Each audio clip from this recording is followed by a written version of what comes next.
record. I'm just going to record this, and then let's just go for it. Let's get going on this. So, Craig, first of all, Craig Reger, my good friend and someone who I've had the great pleasure to speak with quite a bit over the years about real estate and business and quite a few other things. Him and I happen to be chatting recently and just kind of talking about different experiences going on with COVID and everyone having to stay home and what's happening in these different markets. And Craig, one of the things that that you and I talked about last week was, you're in production. You've got a team that sells a lot of real estate there in Portland, Oregon. You also run a coaching company, so you're talking to mega agents all around the country, and so I think that gives you a unique perspective, right? And so let me ask you this: like, let's just kick this webinar off with, tell me, what are you seeing? What's going on with agents' mindsets, both within your team and in your marketplace, and for the agents around the country that you guys are coaching? Yeah, it's a good kickoff. I think no other way to say it than I'm kind of surprised, but now that we're a few weeks into it, I'm less surprised that mega agents their mindset has kind of been a shit show. Right. Reality is I think back to a post that was on the NLA just about 3 weeks ago. What's up, Fred? I think back to a post on NLA a few weeks ago, and it was right kind of as the pandemic was hitting in a lot of parts of the country, with the Pacific Northwest being a big part of that, like Washington, Oregon, California were some of the first to stay at home, shut down schools. And there was a post on NLA, and it's like, well, who's had a transaction fall apart because of COVID-19? And I haven't looked back on it, but there was at least 100 comments in the first like 6 hours on it, maybe even 200. And it was all across the board, right? And but for the most part, it's like not yet. And then like 5 minutes, like crap, I just had my first one. And then there was other agents like I've had 3 or I've had 4. And it was across the board. Of course, there was agents like celebrating their incredible success. But what I took away from that is that there was a lot of agents having a lot of sale fails. And our team was right in the midst of that. We had 6 sale fails in probably 13 hours, and that sucked, right? It was $4 or $5 million worth of business. There was some luxury in there, and we had that $6 million. We just had those 6 transactions evaporate. And then on top of it, we had another group that was just about to go into escrow. Like one of our clients works at Nike, was going to sell his $1.5 million property on the lake, downsized to $1.2 million. We're doubling the $1.2 million. So there's another $4.5 or so million worth of business. And he was literally writing the offer, and he called up and said, Craig, my Nike stock is down 40% in just the last 10 days.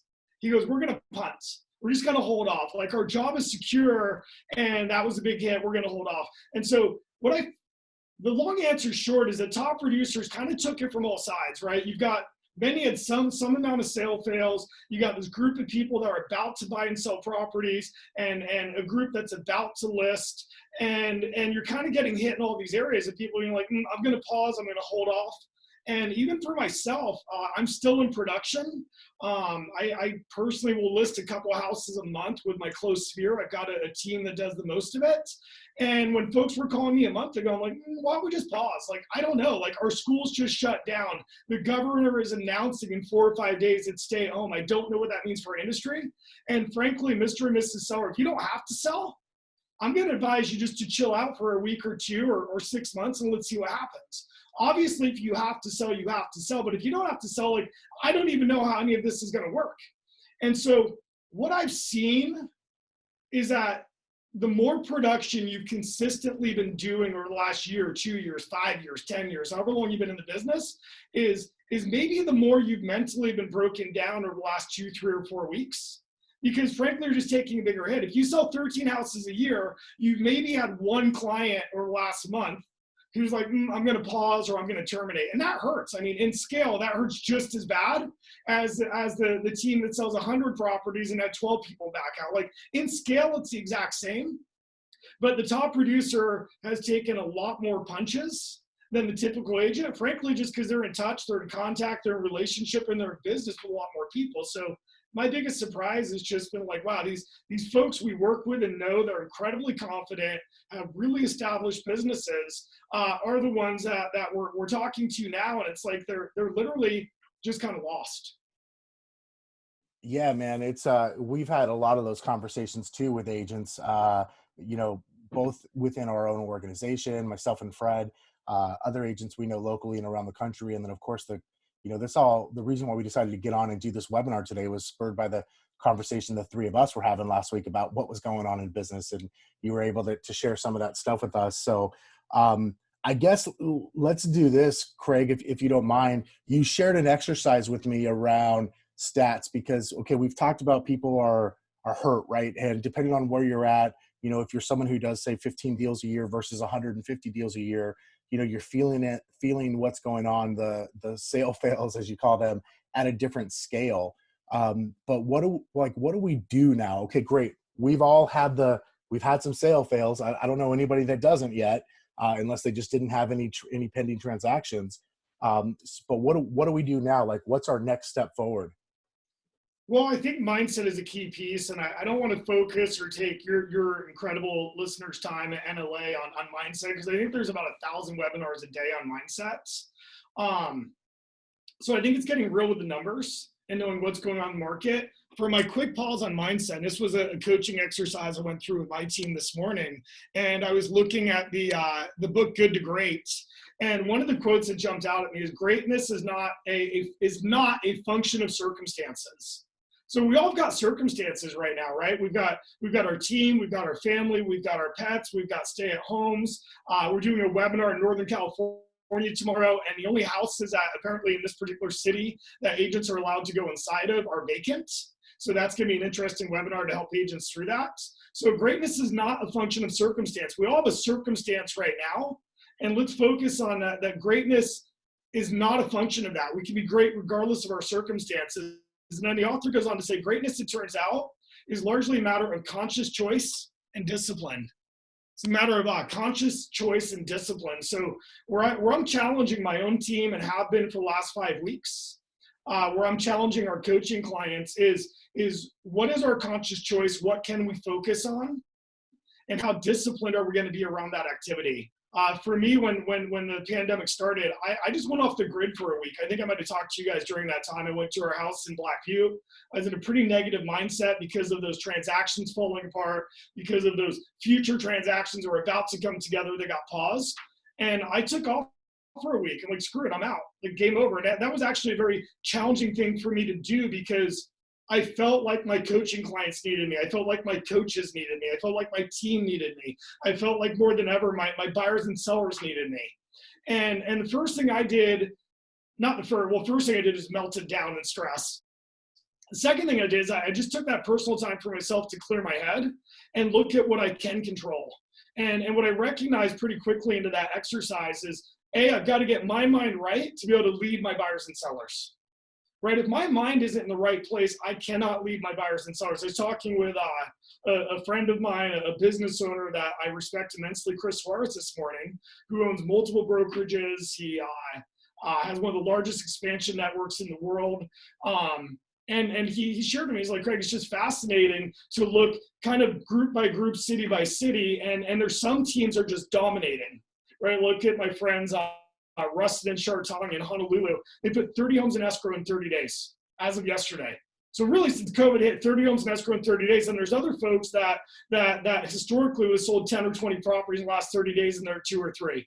And Chris commented on that, and he's like, it just comes down to the leader, where their head is at, their mindset, and what their function is. So when I took that time off, I started really focusing on the numbers. I've seen a lot of agents, even in NLA, and certainly just folks around the country that I follow, and they're posting things like, 47 homes sold this week in my MLS, or 450 houses sold this week in my MLS, and 290 listings taken. And I see those numbers and I know what they're trying to do. They're trying to share, like, look, folks, there's activity in my market. Yay. And to me, those numbers mean absolutely zero. I mean, they just do. Like, okay, cool. You had 420 houses sell in Pennsylvania this week in your multiple listing. Good for you. But historically, what does that data mean? What if 30, 40 days ago, there was 2,000 homes selling? And so I recognized during that break that I took to get my mind right, I had to really quickly start understanding what are the numbers today versus a week ago, because at that point we're about 1 week into the pandemic. What's happening today in my market compared to exactly what was happening a week ago in my market prior to the pandemic. So those are the numbers you're referencing that we went over with your team just last week. Yeah, if you got those, pull them up. That'd Yeah, I be was going awesome. to say I've actually got your numbers because you used these as an illustration for us when we were talking last week. So I'm going to see if I can share these on my screen real quick here for everyone to see that. There we go. Can you see that, Craig? I can. It's awesome. Yeah, this is, was on the NLA post promoting today. Amanda from my team who's just killing it. I think she mentioned like this is the lifeblood of our business or the holy grail of our business. And these are the metrics we're tracking right now. One of the members of NLA post today, Craig, be really smart to post or to track doors being opened or amount of showings. And I don't disagree with that. Like whatever it is you want to track in your market, track it. But I think what's most important is track what was happening pre-pandemic versus what's happening now. What you'll see for me is I'm not tracking doors opened. I think it's a great thing to track. I'm not tracking it because in our market, we're seeing properties that 5 weeks ago, a good price, a well-priced listing, brand new to the market, would have had 20 showings and 5 or 6 offers. Maybe 25 showings in the first 4 or 5 days on the market. And we're seeing that same property now is having 5 or 6 showings. Some of them are virtual, some are real, in person. And we're still getting 2 or 3 offers on that well-priced property. So I'm not as concerned, at least here in Portland, Oregon, about doors opened. I'm concerned about what's happening and how many offers are we seeing.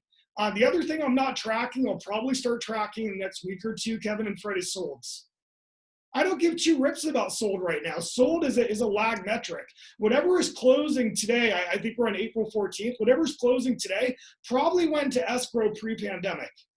Like solds to me it's that lag measure. Now I will start tracking solds in the next couple of weeks because as we get deeper into April and going into May, whatever's closing has probably gone into a pending and then finally a closed status in late April and May. And so that's when I'll start caring about those. But my initial thought is, hey, what can I track that's truly showing me what's being listed, what's selling, who's canceling, who's dropping their price? And so we went to price reduction. So just looking at Portland, Oregon numbers, I think this is a search between 250 and 1.5 million for a sales price. And if we look at price reductions pre-pandemic, 314, the next week 338, next week 358. Then there was a lag of 260. I don't know why. And then 349. So that number's actually stayed pretty consistent. Not a whole lot I got to stress out or worry about there. Price reductions across the board pre-pandemic up until last week about the same. Then I went to new listings, and here's where I really started scratching my head. 841 pre-pandemic, 849 kind of at the beginning of it in our markets, 847. At this point, schools are starting to close down. Governor's just announcing stay at home. A lot of listings hitting the markets. Now we're pretty deep in the pandemic, March 24th through the 30th, 633. That's a pretty sizable drop. And then, of course, last week was 636. And my team will have these numbers out. We actually have our team meeting at 1 o'clock today. And we'll have the last 7 days' numbers. And if all things stay equal, that number's probably going to be 590 or 600. So we're seeing our listings hitting the market in just 5 weeks is down 25%. I argue that that number is actually greater than 25% because historically in my market here in Portland, Oregon, we're gonna have more homes hitting the market on April 10th than we are on March 10th. Right, it's just that time of year that we're seeing that bell curve going for listings taken. So when I see listings hitting the markets down 25%, I say, if I look at a normal year, that might be down 35 or 40%. So where are we using this? Constantly, whether you're a brand new agent, whether you're an agent that sells 12 homes or 300 houses, we have sellers coming at us saying, hey, I planned on listing this spring. What do I do, Kevin and Fred? Like maybe I'm gonna hold off. Maybe I wait to list my property. We get those calls every single day. We're getting those calls from people we signed contracts with 4 weeks ago who are doing some touch-up paint, some remodeling, some bark dust, whatever. They're supposed to be hitting the market on April 15th. Well, we're going to them, we're sharing these numbers. Well, Mr. Seller, you can wait till after the pandemic shifts. We don't know when or what that will look like, but here's what I do know. 841, 849, 847, 633, 636. There's less listings hitting the market. Now let's compare that to the pendings. Pendings, 817, 772, 582, 467, 418. So our listings hitting the market is down 25%. Our accepted offers is down 50%. That's a game changer. It's just an absolute game changer. But the good news is that 7 out of 10 listings hitting the market on average are selling every single day. That's not a bad market. It's really not. And for the seller that's considering waiting, like maybe I'll list in May or June, let's see where this goes. As soon, well, not all of them, but the majority we show these numbers to, the pending numbers specifically, 817, 772, 582, 467, 418. So where do you think that's going to show up when we pull our numbers today? What's that 418? If this stays on scale, what would that drop to today, Kevin and Fred? Dude. 360, 380, somewhere in that ballpark, probably. Maybe 350. Yeah, I said 350. And so we'll ask our sellers when they call us, we'll screenshot this, we'll text it to them, we'll send it to them via email, and we'll shoot this over to them. We're like, guys, okay, you're going to wait? You're going to wait until 360 houses sell compared to 418, compared to 467, compared to 682, compared to 770. You're going to wait to hit the market until less people are making acceptable offers. Is that your strategy, Mr. Seller? And the ones that don't want to sell be like, no, I'm not going to do anything. Like I'm good. But the group that does want to sell, the group that has a motivation to get somewhere, to do something, to downsize, to upsize, to move closer to family, which we're seeing a tremendous amount of right now. We're seeing people, I call it nesting. They're building their nest because the world is uncertain and they're getting close to their loved ones, or they can at least control their housing. That group is looking at these numbers and saying, you know what, I'm not going to wait until July, Craig. Get your photographer scheduled. Let's make this happen right now. And then when I compare it to listings taken, it's still not a bad deal. 636 listings taken last week, 418 sold. 7 out of 10 on average hitting the market are still acceptable. So I use these with my buyers and sellers. I'm also using this as a coaching business, specifically with our coaching clients. And I'm making every single one of our coaching clients, I'm wasting, like they're paying a lot of money for that coaching call. I'm quote unquote wasting that coaching call saying, I'm not hanging up with you until you pull these numbers. On average, it takes about 10 minutes to pull these numbers, pre-pandemic versus now. And the vast majority of them say, Craig, I've got to go. I'm like, well, hold on. We've got 10, 12 minutes left to our coaching call. You prepaid for this. Like, we've got lots to cover. Like, no, I got to go. Like, I've got to go. I had no idea this was going on in my markets because they were so fixated on, as I said, those sale fails, or those clients that were about to go pending that chose to back out just prior to the offer being accepted. It was like, I've got a lot of people I need to share these numbers with. You know, it was even interesting when you posted this on your page and you said, hey, pull these up for your market. Reger's going to be doing a webinar on this upcoming Tuesday at 9 a.m. Pacific time. And there's people that commented these numbers are scary. And I can see that side of it, but to me, these numbers are liberating. They're exciting. We're sending these out with client touches to our database, and we've got folks in our database that we did not even know were considering buying or selling. These are past clients, family, and friends that are reaching out to us saying, Craig, overall, it looks like if I should do something, I should do it right now. Do you want to come over and talk to us about selling our property? We're using this with the seller that's like, maybe I'm going to wait. We're using it to change the mindset of our coaching clients, and we're doing it to inform our buyers and sellers. Wow, man, that's huge. If you don't mind, Craig, can I'm going to stop sharing these numbers here in a moment and see. It looks like we got a few questions coming in, but what are some other thoughts you have? And so, like, you're talking to these agents, right? Whether they're your coaching clients or on your team. What are some of the conversations you're having for, are you having anybody, let me ask you this way, anybody totally resist these numbers when you're like your coaching clients that you're talking to, that you're saying, hey, take 10 minutes right now, let's pull these numbers? Is anybody resisting that? Not at all, because it's pretty uniform across the board. We've got an agent, a really, really small market, like 700 or 800 houses sell a year in this agent's market, and he sells 200 of them. So he's always had a very significant market share. In fact, I've got his numbers on a board next to me. So in his market, there's 33 listings hitting per week, and there's 26 selling. There's 30, right? It's only 33 hitting a week. 26 of the 33 on average are selling, and that's very similar to, it's down from pre-pandemic. It was like 50 properties were hitting a week, and like 42 were selling. So on scale, he's still in a really good market. But his mindset was so negative, like nothing's selling, everything's stressful, my team's a disaster. I can't believe how many deals I've had fall apart. I don't know what to tell my sellers. And I think in that coaching conversation, I made him pull these numbers live on the call. And he's like, wow, like, yeah, there is a drop of about 25% of listings taken, but still the vast majority of the homes are selling. Like, top producers know what to do with these numbers, and they're inspired by them. So I don't see a resistance. I see more of a liberation. I see, wow, I actually finally have something concrete to reach out to my database and share. I actually have something legitimate to share with my team that there's a lot of positivities. And of course, we can bring this over to the buyer side as well. And if we went, you don't have to go back. But if you look back, like our cancellations in our market is up like 50%.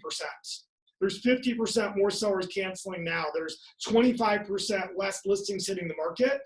We're seeing that advantageous for our buyers as well, even though we're still seeing multiple offers. What we're seeing, because there's less buyers out looking, that in our market, if you don't price correctly, you get this a surge of 6 or 7 showings. Previously, you would have had 20 or 30 showings. And if you're not in the right price for those 6 or 7 people that come through, you're gone. Like, there's not another 6 or 7 or 10 coming through the next week. Like, it drops to 1 or 2 showings. And for that seller that really wants to sell, they have no choice but to lower their price. Is that good for buyers? I would say so. So I see benefits to all sides of it. Now, we don't see people resisting these numbers. We just see people that didn't understand prior to going through this exercise that until they knew their numbers, they really didn't understand the market. We can all post 400 homes sold in my MLS. That doesn't mean anything until we see that it was 800 homes pre-pandemic. Yeah, that's huge. Let me ask you this, and I know I promised you we'd only go like 25 minutes, Craig, and here we are. Well, we started 4 or 5 late. Approaching that. So, hey, one question I got, we have is from an agent in Denver where they've like locked down showings. Like, they're not allowed to do any sort of in-person showings. So obviously that can have another impact, if you will, on the stats. What do you say to that person who's in a market where they've actually got in-person showings totally outlawed now? Like you mentioned, you're going to have somebody, later today or later this week, who they can only show vacant properties, right? So some other constriction here. Like, how do you ratchet that down if you've got one more layer of complexity, I guess? Yeah, it's challenging times. I'll go back to that quote, is that the circumstances don't control our greatness, right? I look at somebody that we both admire and did a lot of networking with, David Hoffman. We were in a group with him, a mastermind with him, the 4 of us for many years. And Hoffman posted yesterday that his team sold 2 homes via virtual showings, basically via the internet photos. We've sold several homes in our market, and our team has based on that. Is that more challenging? Absolutely. I look at Seattle, where we've got quite a few coaching clients in our business, and Seattle had complete lockdown for 2 weeks. Like, you could not show anything whatsoever. They've stopped all construction there. So they've now said in Seattle that real estate is a necessity, but it's still very challenging to get inside those properties. It's going to be more difficult. And the reality is, find the motivated. I'd be sharing, if I was in that market in Denver, I'd be sharing that story of my database over and over and over. There's a group of people, was it Denver? Is that where you said Colorado? Yep. There's a group of people that have to sell their home right now in Denver. There's circumstances that say my home has to sell, and unfortunately my state has said, hey, you can't go inside my property. I would look at that as a massive benefit to my buyer pool. I would guess that seller's going to have a very difficult time getting offers. Now, there's the sellers that don't want to sell. I don't need to focus on them. If there's 1,000 homes in the multiple listing, I'm going to focus on the 25 or 50 or 100 sellers that really want to sell. I won't know who they are, but if my buyer goes out and consistently makes an offer at 15 or 20% under asking, now that's an aggressive tactic. My guess is, out of, let's just say there's 1,000 homes in that multiple listing, my guess is that 10% of those sellers really have to sell. Maybe 20% really have to sell. They're not going to welcome or love my offer site with a buyer that's never entered their home. They're not going to love seeing us coming in 20, 30, 40, 50,000 they're asking, but there's a group of them that will be thankful to get that offer that will probably engage with my buyer and want to sell. So I would share with my buyer, this is an opportunity right now to go and make offers sight unseen. And I would guess in that market, I could be wrong, I'd guess in that market, they're going to allow you to come through after you have an accepted offer, allow inspectors to come through. So go and make some low offers sight unseen. There's got to be an opportunity for buyers in that market, period. So I might just shift my business for a few weeks from being listing-based to buyer-based, which is not abnormal in a shift market, by the way, and try and find a good deal for a handful of my buyers and get myself a handful of escrows between now and next Tuesday. Do I have to write 5 or 6 offers for every buyer? Sure. But I will find the motivated seller in that market period. Yeah. Gosh, man, this reminds me of a story, Craig, that you told me one time about a guy that bought a bus for his real estate business during a big shift and had to and focused on buyers for a period of time. Obviously, that being you. For those of you guys who missed that, I'll post the podcast that Craig and I did last year with that story. It was pretty cool. I think it's just speaks to the, hey, what is going on is not going to determine whether or not you can go from good to great or you can be great. It's going to be your mindset. It's going to be the way you look at things and the way you adapt and shift. Speaking of that, Craig, so one of the other things that we talked about last week that Fred and I jumped right on, and I know you said we didn't have to talk about this, but I want to make sure we do talk about it, is you're starting RCC, Reger Coaching and Consulting is doing a 6-week webinar series, right, for what is going on in the moment. Will you share with us a little bit about that before we go today? Yeah, I'm excited for it. It's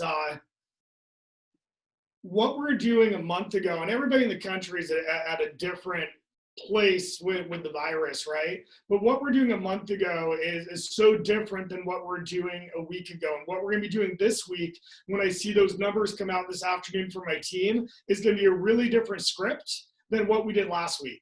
So the first thing I'd go back to those folks in Colorado that posted that question is, what are your numbers, right? Those numbers are going to tell who you need to focus on to get a home in escrow this week. And the numbers are changing constantly. So, those first couple of weeks of the pandemic, like, how dare us be salespeople? We're just calling and checking in with people and what's going on with you and how can we help you and how can we support you? We had some amazing victories with that. Like, we actually had a client that had a vacant home and it was not in the best part of town.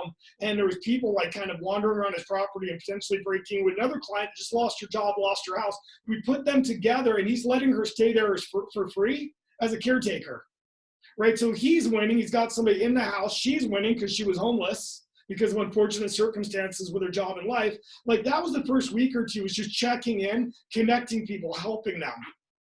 The next week or two was a little bit of a panic, but it was more of just kind of identifying the numbers of our market and seeing what was happening. The next week or two is moving into productivity. Wow, there is some opportunity out here, whether it's for the buyer or seller side, and moving into opportunity and finding the motivated with the buyers or sellers. And my guess is the next week or two will be vastly different than what I was doing today. So what we're putting together is a 6-week series, be about a 45-minute long webinar. We feel it's very affordable. It's going to be $99 per agent for the entire 6 weeks. Or if you've got an office, this is open to all brands, regardless if you have 500 agents in your office or 6, we'll reduce the price to $500. And we're going to put together a series of what is happening right now in the world of real estate. We'll be able to field those questions like that agent from Colorado to help him or her specific to their market. But what I want is a real-time, here's what we're seeing, here's what we're doing, here's what our top agents around the country that we coach with are doing to win. Here's how Rustin and Shar put 30 deals in escrow in 30 days in the midst of a pandemic in Honolulu. By the way, a city that's been shut down, there's zero travel to it right now. Which is a big part of their economy. Here's what we're seeing, here's what we're doing, and here's what our top agents are doing. We're going to be writing it every single week new to face this moment. What can you take right now to go and win in your market? So these numbers we're going over will be a consistent basis of that, but there'll be a tremendous amount more to focus on and to do to find your escrows or find your listings or find your buyers in whatever market we might be facing 5 weeks from now. Yeah, man, I love that. Like, like Fred and I we've already decided, like, we're attending opening, we're having our entire team join, because to be able to have real live conversations like this weekly, where it's not something that's kind of scripted and dated and maybe not even relevant, is getting taught to me. Like, that's not what we need right now. We need this type of sort of fresh and in the trenches content. So we're so appreciative of you guys doing this, man. Like, Group 4610 is in for sure. Awesome. Well, we're thankful to have you guys. It's just, I'm excited. We opened this coaching company a year ago. I've been a coach and I've been involved in coaching. It's my passion. I sold a lot of businesses to focus on this one business. And then the pandemic hit and I'm like, shit, this is rough timing. And then when I came out of the fog, I'm like, I couldn't be in a better position. There's a lot of folks right now whose mindset, their business, their identification of the numbers, their leadership to their team, these are great successful leaders and agents and business owners. They're a little bit lost, and I really believe this 6 weeks course is going to help folks get into massive production, or at least get back into production and confidence for whatever's coming at us. Awesome. Yeah. Hey, Craig, real quick, I just wanted to share my takeaway, and then there's a question or two around your coaching program as well. But, my takeaway today is that I've caught myself in the last month or so using language like, I think this is what's happening in the market. We don't really know. I suspect, and so some of this like kind of vague language because I'm trying to always predict it, but the clarity you gave me last week, and I think you expressed here today, is if we know our numbers, if we're tracking them weekly, we don't have to talk about what we think's happening. We can just share what's actually happening. And that may not seem like a large shift for some people, but that shift from like, well, I think this is what's going to happen, or we're not real sure how this could affect it, but no, this is exactly how it's affected it week by week over the last 5 weeks. Now, I can't predict the future, but this is what's happened. These are the shifts week by week. I think just that confidence and that clarity, it empowers us. I think it helps our clients just really connect to the fact that we're in tune with the market and feel confident around the advice we're giving them. Not that it's just, our gut feeling, but rather it's based on evidence. So I just want to thank you for that, man. That was some extreme clarity I got from you. Thanks, Fred. We did a webinar in Seattle for a large group of agents last Thursday, and one of the agents private messaged me and said, "Don't you give opinions? Everything you kept saying was data, data, data." And I was like, wow, like I'm probably one of the most opinionated crystal ball prophets out there. And right now I said, that's not what my clients need. That's not what my coaching clients need. That's not what my buyers or sellers need. Like everyone else is doing that crap. It's like, here's what's happening in our market right now.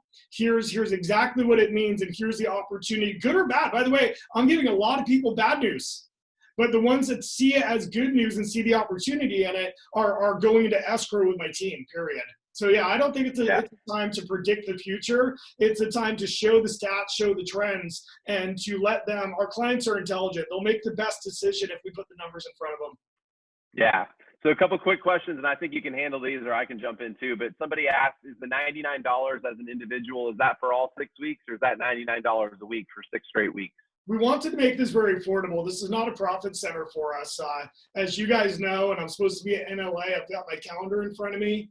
On the 24th, yeah, I'm so bummed to not be at that. As a coaching business owner, one of the things I do is a tremendous amount of travel. And during that travel, we get people fired up, we get strategies, and then some of them sign up for coaching. So our goal in this is not a profit center. It's to get in front of a whole lot of agents, share some really great strategies. We've got so many more than this number exercise that was just for this call. Make it affordable and help them. So that's our goal. So yeah, it's $99 for 6 weeks or $500 for any office or even a team. There might be a team of 15 agents. We're not going to charge all 15. We just cap it at 500. Cool. And then somebody asked if like their whole office is joining, is there one link or does everybody get a link? And maybe that's just a question that you can answer from offline, but I just wanted to say that. So yeah, Andrew's had a nice little icon of her name up there. So my guess she's home with her twin babies. But that's going to be an Android question. But the bottom line is it'll be run weekly. It'll run 45 minutes to an hour. And we just want to give some badass up-to-date strategies of how to win right now. We'll work out the technology between now and April 22nd. Andrew's got that handled. I don't know the answer.